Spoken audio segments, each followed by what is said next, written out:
Hey guys, Mickey Masters Get Out There Outdoors. Today I got Parker over here with me and Braxton. We are going to collect up some acorns and roast them up and let these guys give them a try. That's basically what we're looking for. These oak trees here. Give you some of the leaves here. These aren't the big white oaks, but some of the tree bark. Okay. Leaf litter on the ground we're looking towards here for the acorns. The acorns that we do pick up, deer scat. The acorns we do pick up, we want the dark brown ones. We don't want any green ones. That one there, Parker, is a little bit too far gone there for us. Okay, buddy? Yeah. All right. So take a look around here. We're going to try to find some of the little red oaks and some of the bigger white oaks, and we'll give them both a try and see how we'll see which ones we prefer. Okay. The tannins and stuff will be a little different in them. Oh, I like these ones right here. They're pretty dried. We don't want anything with holes in them. Okay. Yeah, see that crack a hole in them there? We don't want anything with holes in them. They're just gonna be full of bugs. It's gonna be kind of a waste of our time. Do you want this? No. Mickey? Look at pure crack. We might have to go up to this tree. Looks pretty picked through. Mickey, do you want me to put your... Alright, this right here is more like what we're looking for. Okay. Nice dark brown. Oh. Okay. Oh. Mickey, is that one good? Yes. Okay, that's what we're looking for. Nice dark and brown. See, like that's all dried it out. Okay. All right. We want them like this. Okay. They can still have the husk on them.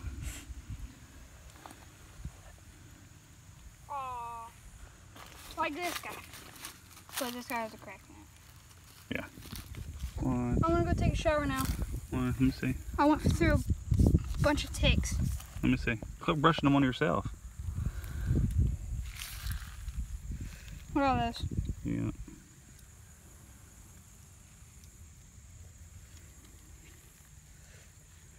They're all over my hand. Okay.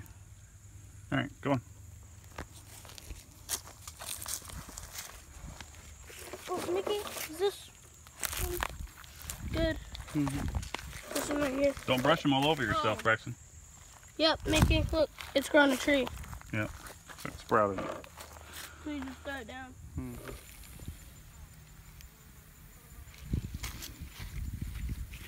What?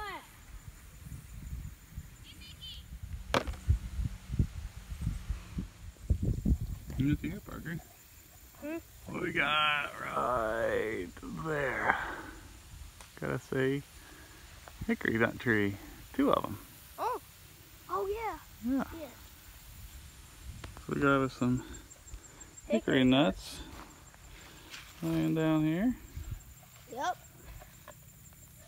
Can we see if we can get one? Yeah, here's one. It's already starting to crack. Mickey, you want me to put this one in the bucket? Yeah, down in there. Yeah, all the hickory nuts, if it come across any, Parker, this is what you want. Okay. Nice, pretty, and white, no dark spots, no bug holes. Okay. Now these are small. These are shag hickory. But okay. So like this one here is kind of darker. Okay. You don't want it. You don't want it. Generally, if you come to them and the shell's already dark, moisture's already gotten inside of them, and the nuts are mostly always dried up or moldy. Okay. But every time, I've hardly ever found any that are bright white like this, dried, partially dried, that have an issue. So we'll add that to our pile. Here's a nice big white oak here. The acorns under this guy's it's massive. The tree trunk there. Here's a littler one beside it, but the leaves are going to look the same, just a little bit closer to where you can see the leaves.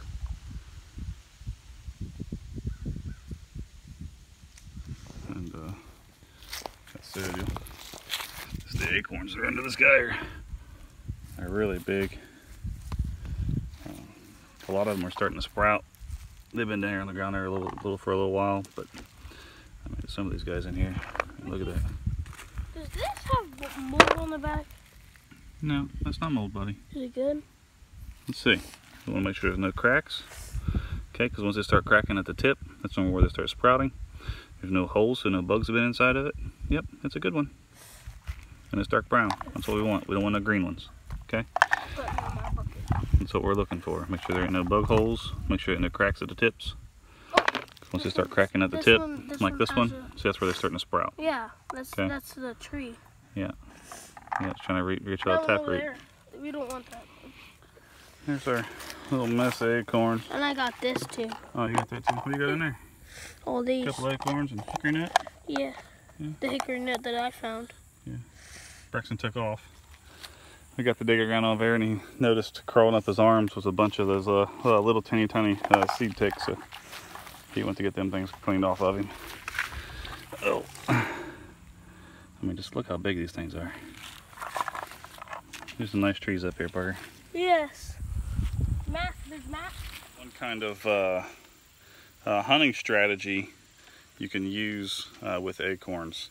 Everybody knows, well, you should know, acorns can contain what's called tannins, and they can make them very bitter. If you eat enough foods with tannins, you can't get poisoning from them. So with acorns, you got to watch out for that. There is a little bit of a process you have to go through to make sure the tannins and stuff are less and lower to where you're not going to hurt yourself.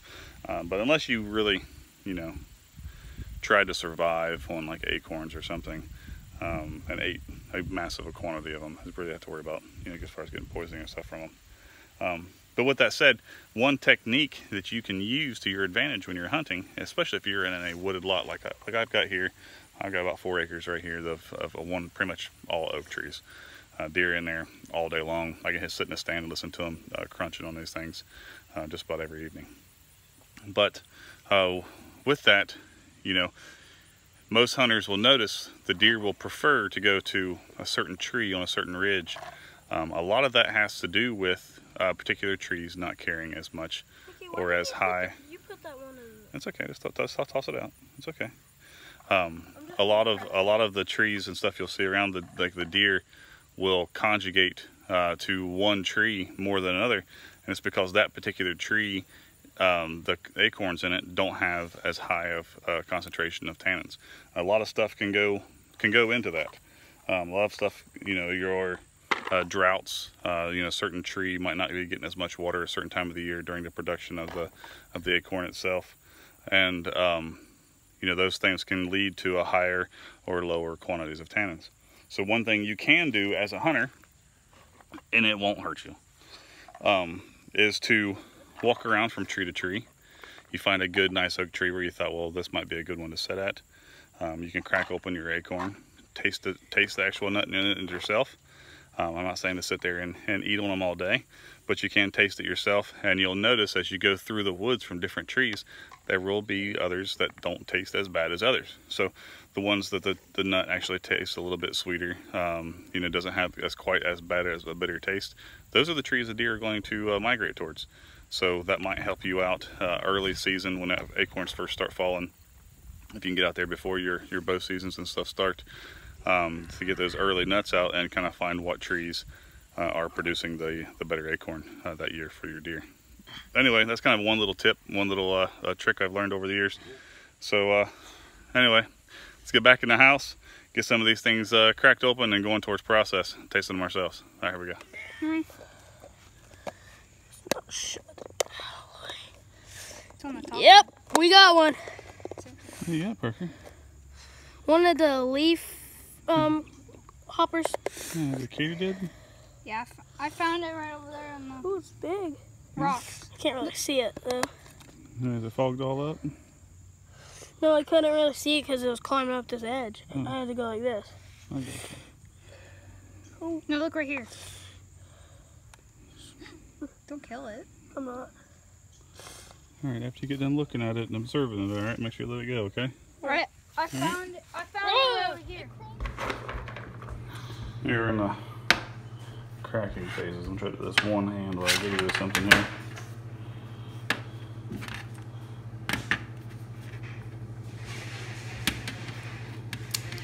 Very good cracking. Now the entire inside of this thing is full of your nut. Oh, okay. So when you crack it open, you'll make sure it's a nice white meat like this. It's not gray, and it doesn't have a like a fermented fruit smell. If it does, then it's on the way of going bad, and you want to avoid it. So then you get it in half, and then you gotta, you know, kind of play around with this thing and get this to pop up the other half. And we'll set the camera down and go out of here. Get them like halfway. Get them a little bit of a squeeze this way, and try not to crush it too much. And you should be able to pop it out.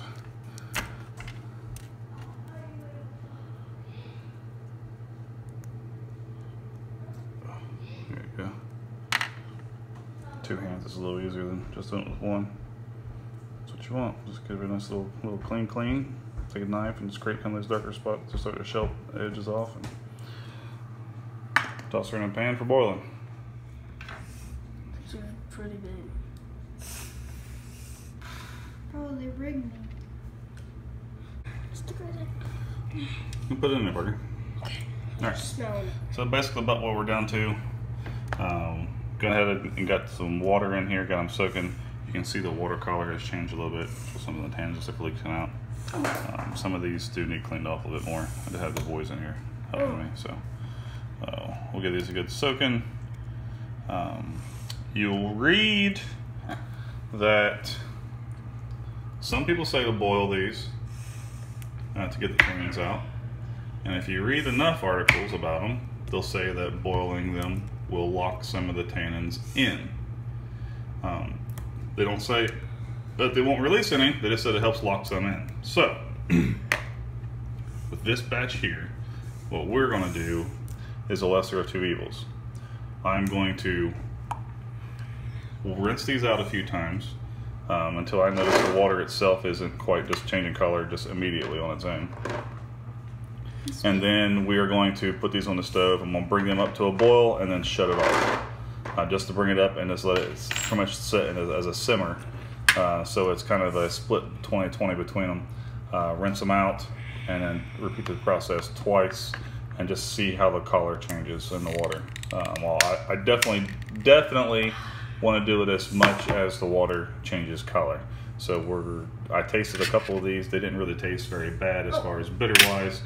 So I would think maybe once or twice would probably do it, but we'll see what it goes like. All right, soaked these things quite a few times. The last changing of water was the water was sitting in there for about a half hour or so, and the color of the water stayed pretty much clear. So we're gonna call it soaked. And these things laid out here now. I let them sit outside the water for a little while, drain much of the excess water as I could off. Here I throw them in the oven, 350 degrees, 10-15 minutes, and try to bake some of the moisture out of them. Then we might do like a little bit of a honey on them. Got them out of the oven. Now they've been there for about 15 minutes, 350 degrees. See the color and stuff is darkened up a little bit, and the moisture and stuff are coming out of them now a little bit. I am going to make up a little bit of a watered down honey. Drizzle these guys, give them a coat of that, and put them back in for about another 5-8 minutes, and then we'll sprinkle some sugar on them. A little 50-50 mix of hot water and honey. Thin my honey down to where it's, pretty much just like water. That way I can give these guys a nice coating. I'm just gonna throw all of the nuts in the bowl, toss them around, and then put them back out on the pan. All right, got the nuts back in the honey hot water mix. So we can give them a toss around here. And then I'm just gonna take this and just dump it right in my colander, which will just drain all of the excess stuff out of it. And then put it back on the pan.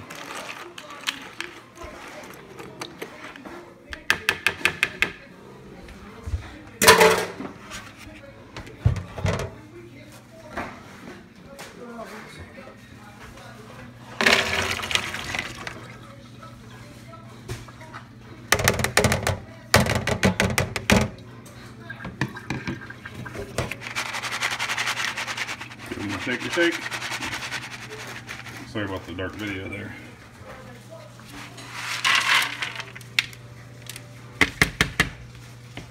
Pan.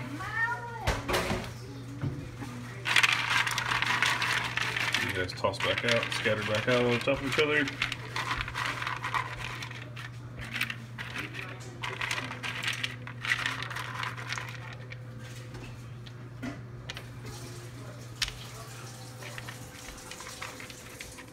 Just scatter back out. I'm gonna put them back in the oven again, 350, for another probably 8-10 minutes.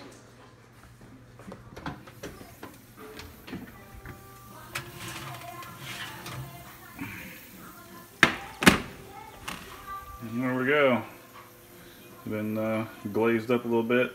Let's get some sugar and give them a little sprinkling. Alright. Got the little honey glaze baked on them there for a little bit, just reheating them up. I'll take some sugar. We're gonna just sprinkle these guys up real good. Well, there they are. They're still cooling down a little bit. Once they cool, they will have a little bit of different flavor to them. But you know, even though these are kind of candied, there's not a whole lot of sweet to them. They're kind of starchy. Oh, bugs on my neck.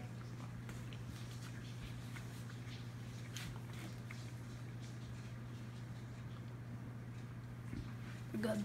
You like them?